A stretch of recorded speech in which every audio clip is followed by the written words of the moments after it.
MPA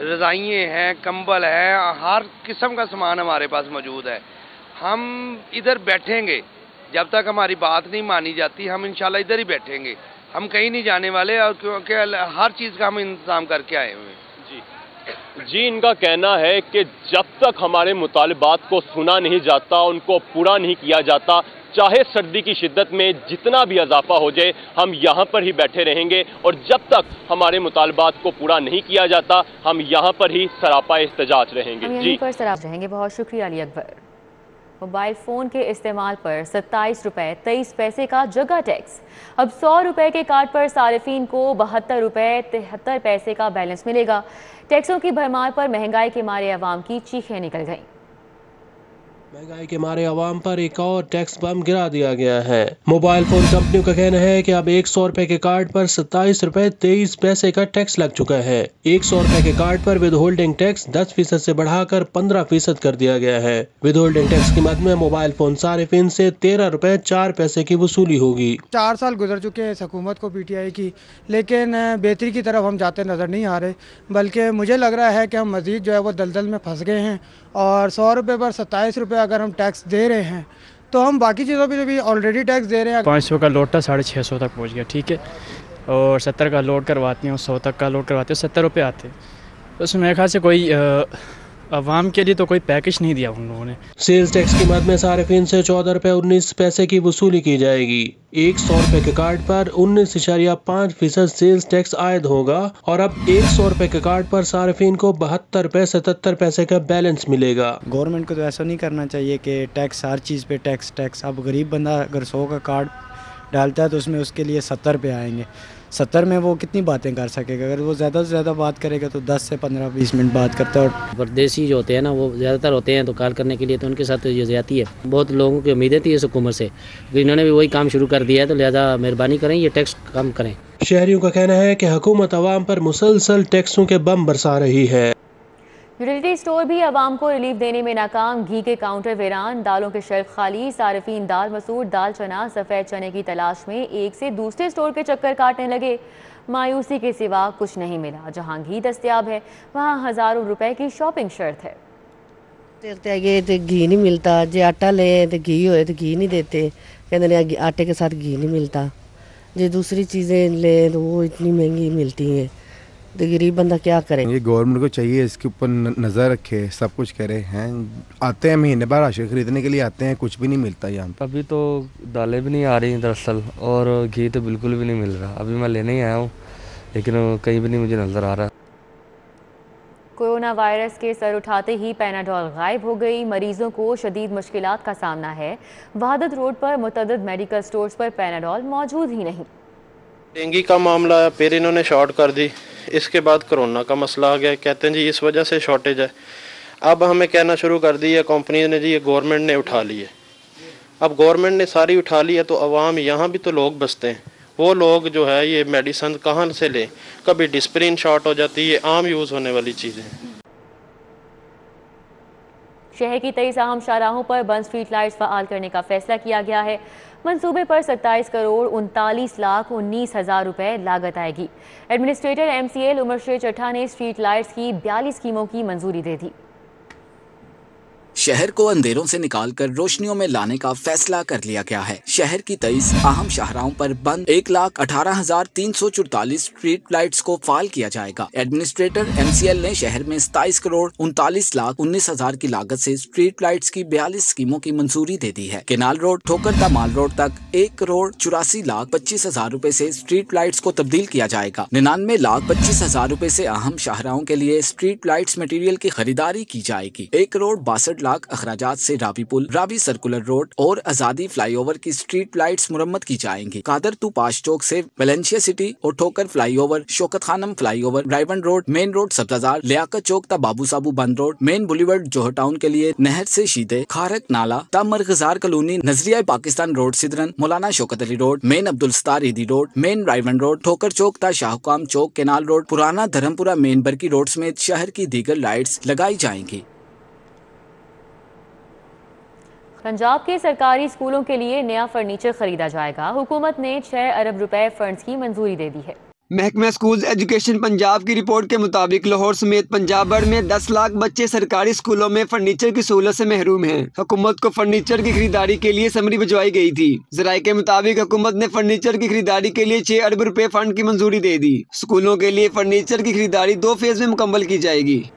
محکمہ primary health عجب corruption کی غضب کہانی کا بے تاج بادشاہ بن گیا۔ چینی ساختہ الٹرا ساؤنڈ مشینوں کی امریکی لیبل کے ساتھ زائد قیمت پر خریداری کرنے کا انکشاف ہوا ہے۔ محکمہ پرائمری ہیلتھ نے گزشتہ برس پروجیکٹ مینجمنٹ یونٹ کے تحت 300 الٹرا ساؤنڈ مشینوں کی خریداری شروع کر دی اور چینی الٹرا ساؤنڈ مشینوں کو امریکی لیبل کے ساتھ خریدنے کا فیصلہ کیا۔ تاہم سابق سیکرٹری پرائمری ہیلتھ نے خریداری کا عمل روک دیا تھا۔ ذرائع کے مطابق موجودہ سیکرٹری پرائمری ہیلتھ اور پروجیکٹ ڈائریکٹر PMU نے دوبارہ یہی الٹرا ساؤنڈ مشینیں خریدنے کی منظوری دے دی ہے۔ ذرائع کا کہنا ہے کہ چینی ساختہ الٹرا ساؤنڈ مشینیں امریکی لیبل کے ساتھ 3 گنا زائد قیمت پر خریدی جا رہی ہیں، جس کے بعد سرکاری خزانے کو 20 کروڑ روپے سے زائد کا نقصان ہوگا۔ ذرائع کے مطابق جس امریکی کمپنی کے لیبل کے ساتھ الٹرا ساؤنڈ مشینیں خریدی جا رہی ہیں وہ مینوفیکچرر کمپنی ہی نہیں ہے۔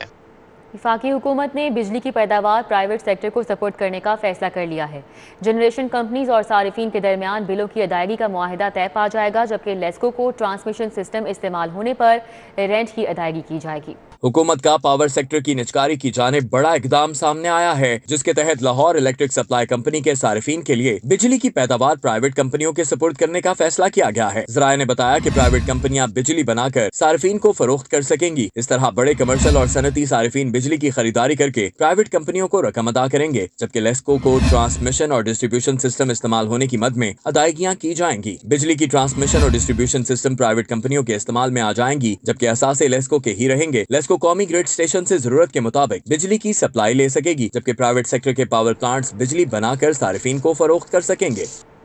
ججز پارلیمانی کمیٹی نے جسٹس عائشہ ملک کی سپریم کورٹ میں تعیناتی کی سفارش کرتے ہوئے سمری منظوری کے لیے صدر پاکستان کو بھجوا دی۔ صدر مملکت کی منظوری کے بعد وزارت قانون اور انصاف تعیناتی کا نوٹیفیکیشن جاری کرے گا۔ جوڈیشل کمیشن آف پاکستان نے جسٹس عائشہ ملک کی سپریم کورٹ میں تعیناتی کی سفارش کی تھی۔ ججز پارلیمانی کمیٹی نے جوڈیشل کمیشن کی سفارشات کو منظور کر لیا اور سمری حتی منظوری کے لیے صدر پاکستان کو بھجوا دی۔ جسٹس عائشہ ملک ہارورڈ لا اسکول امریکہ سے تعلیم یافتہ ہیں۔ وہ 27 مارچ 2012 کو لاہور ہائی کورٹ کی جج مقرر ہوئیں۔ انہیں آئینی، بینکنگ، ٹیکس اور انسانی حقوق کے معاملات پر دسترس حاصل ہے۔ پنجاب میں بلدیاتی انتخابات کروانے کے لیے تاریخ کا اعلان کر دیا گیا۔ وزیر بلدیات میاں محمود الرشید کے مطابق بلدیاتی انتخابات 15 مئی کو ہوں گے۔ پنجاب یونیورسٹی میں 20 سال بعد local self government diploma launch کر دیا گیا۔ تقریب کے مہمان خصوصی میاں محمود الرشید کا کہنا تھا کہ اپوزیشن سے مل کر ایسی پالیسی بنائے گے کہ آئندہ بلدیاتی اداروں کو اگر کوئی توڑے تو 90 روز میں انتخابات کروا دیے جائیں۔ ان کا کہنا تھا کہ وارڈ کو بار بار تبدیل کرنے سے مسائل پیدا ہوتے ہیں۔ کوشش کر رہے ہیں 25 سال تک حلقہ بندیوں میں کوئی تبدیلی نہ کرے۔ اس سے وہ کیڈر وجود میں آئے گا جو صحیح معنوں میں جو لوکل گورنمنٹ کے نظام کو سمجھے گا اور پھر اس کی بہتری کے لیے وہ اپنے جو ایفرٹس ہیں ان کو بروئے کار لائے گا۔ میاں محمود رشید کا کہنا تھا کہ PTI سمیت تمام سیاسی جماعتوں نے بلدیاتی اداروں کو تباہ کیا، لیکن ہم ایسا نظام لا رہے ہیں جس سے MNA اور MPAs کو بلدیاتی نمائندوں والے کام نہ کرنا پڑے۔ ہمارا اصل کام تو پنجاب کے جو ایگزسٹنگ مسائل ہیں ان کے اوپر غور و فکر کرنا ہے اور آئندہ آنے والے جو چیلنجز ہیں ان سے عہدہ برا ہونے کے لیے پالیسیز بنانا ہے، قوانین بنانا ہے، ایگزسٹنگ قوانین کو تبدیل کرنا ہے، لیکن اس کام کے اوپر ہماری توجہ نہیں، اور جو بلدیات کے سارے کام ہیں وہ ہم نے اپنے ذمہ لے لیے ہوئے ہیں۔ وائس چانسلر ڈاکٹر نیاز اختر کا کہنا تھا کہ معاشرتی مسائل کے حل کے لیے مختلف تعلیمی پروگرام شروع کیے ہیں۔ تقریب کے اختتام پر میاں محمود رشید نے پوسٹ گریجویٹ ڈپلومے کا فیتہ کاٹ کر افتتاح کیا۔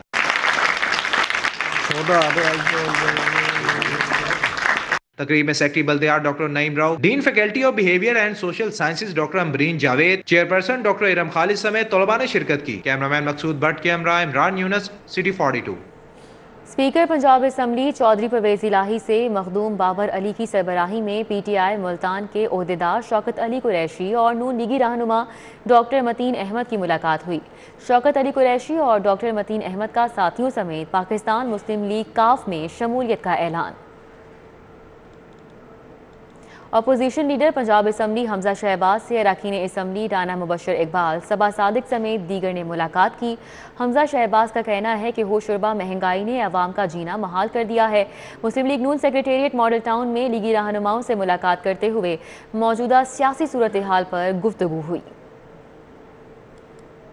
گنگارام ہسپتال میں زیر تعمیر مدر اینڈ چائلڈ بلاک کے لیے اسٹیئرنگ کمیٹی تشکیل دے دی گئی ہے۔ وزیر صحت یاسمین راشد کہتی ہیں کمیٹی ممبران مریضوں، ڈاکٹرز، لواحقین اور طالبات کی ضروریات کے مطابق شعبہ جات کے بارے میں تجاویز پیش کریں گے۔ تجاویز کی بنیاد پر شعبہ جات مختص کیے جائیں گے۔ Peoples Party Secretariat Model Town Peoples Students Federation کے زیر اہتمام شام امن کا انعقاد کیا گیا۔ پارٹی رہنماؤں سمیت نوجوانوں کی بڑی تعداد نے شرکت کی۔ تقریب میں سینئر پی پی رہنما اور جنرل سیکریٹری پنجاب حسن مرتضیٰ، پیپلز پارٹی لاہور کے صدر اسلم گل، بیرسٹر عامر حسن اور دیگر رہنماؤں نے بھی شرکت کی۔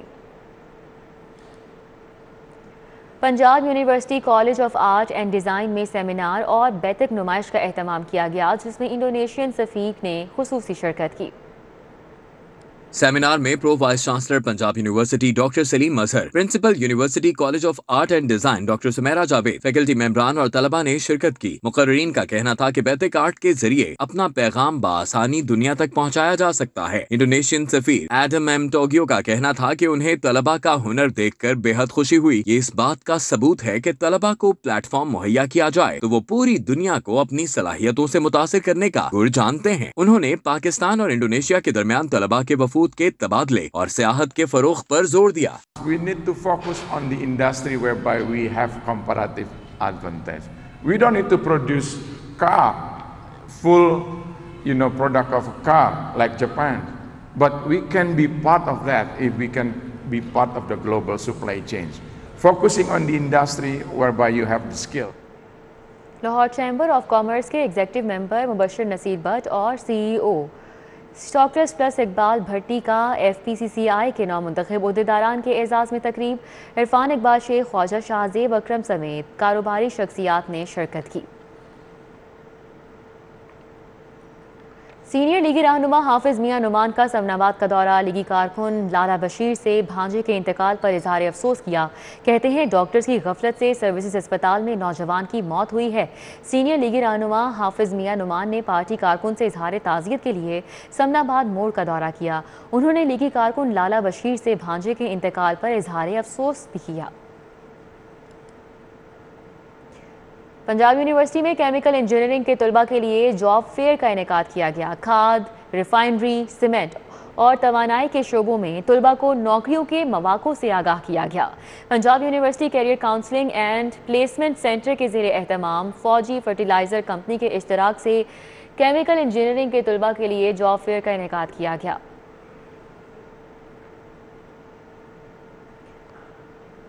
ڈان بریڈ گروپ نے تمام مصنوعات کی ترسیل کو مزید بہتر کرنے کے لیے ڈیجیٹل نظام متعارف کروا دیا ہے۔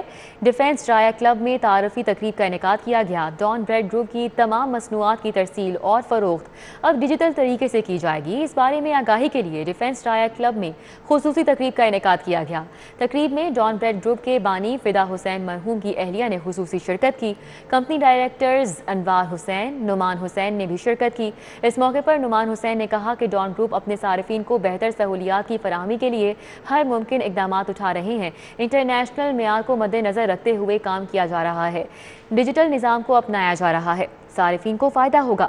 تقریب کے اختتام پر گروپ کے زیر انتظام تمام اداروں کے ملازمین میں سرٹیفکیٹس اور سوینئرز بھی تقسیم کیے گئے۔ لوگوں کی لرننگ، جن لوگوں نے اس پروجیکٹ کے اوپر کام کیا ہے ان کا ایکسپوجر، ہم لوگ جس طرح سے آپریٹ کر رہے ہیں اس کو ڈیجیٹائز کرنا، اور انشاءاللہ فیوچر میں جو ساری جیسے کہ دنیا کی بڑی کمپنیاں اس پلیٹ فارم سے فائدہ اٹھاتی ہیں، ہم بھی انشاءاللہ اس سے فائدہ بھرپور اٹھانے کی کوشش کریں گے۔ نیوز اسٹوڈیو سے فی الوقت اتنا ہی۔ مزید خبروں اور اپڈیٹس کے لیے آپ دیکھتے رہیے سٹی 42۔